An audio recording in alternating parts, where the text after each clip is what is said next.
Шайбек Нурбаев атындағы орта мектебinin 7-ші классын оқушысы Сапматбеков Ислам, Чыңгыз Айтматов, Каманчынын жолу повестінің жүзүндүү Масалбектин баты. Ке, Аксүтүн аялынан апакем. Мен сени кандай киши экениңди билбесем, бул катты жазбайт болчумун. Сенин акылмандыгыңа, кайратыңа, сенин күчүңө ишенип жазып отурам.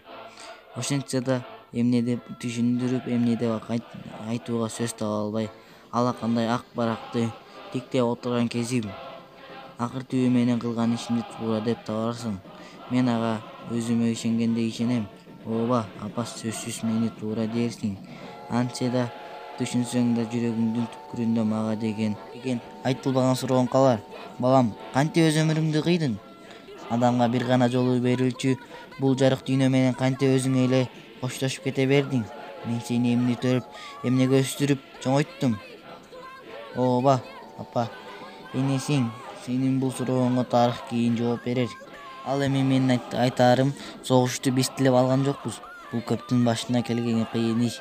Бүткүл адам баласына балта урган зулум күч. Биз аны менен күрөшпөй кое албайбыз. Аны үчүн кан төгүп, аны үчүн жан берип, аны кыйратып жок кылууга милдеттүүбүз. Антпесек биздин адам деген атыбыз өчөт. Мен согушта жүрүп, эрдик көрсөтөйүн деп эч качан эңсеген эмесмин. Мен өзүмдү эң бир жөнөкөй, эң бир асыл ишке мугалимдикке даярдап жүргөм. Заманым ушул экен. Балдарды тамга таанытып, окутуунун ордуна курал камап жоокер болдум. Ал эми менин айыбым эмес.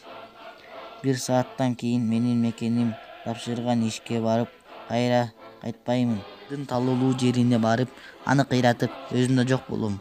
Мекен үчүн, эл үчүн, жеңиш үчүн, дүйнөнүн баардык жакшылыгы үчүн. Ыйлаба, апа, эч ким ыйлабасын. Кош түбөлүккө, кайыр кош. Кош, караныңдан кагылайын ала тоо. Сенин мугалим уулуң, лейтенант Масалбек Субанкулов.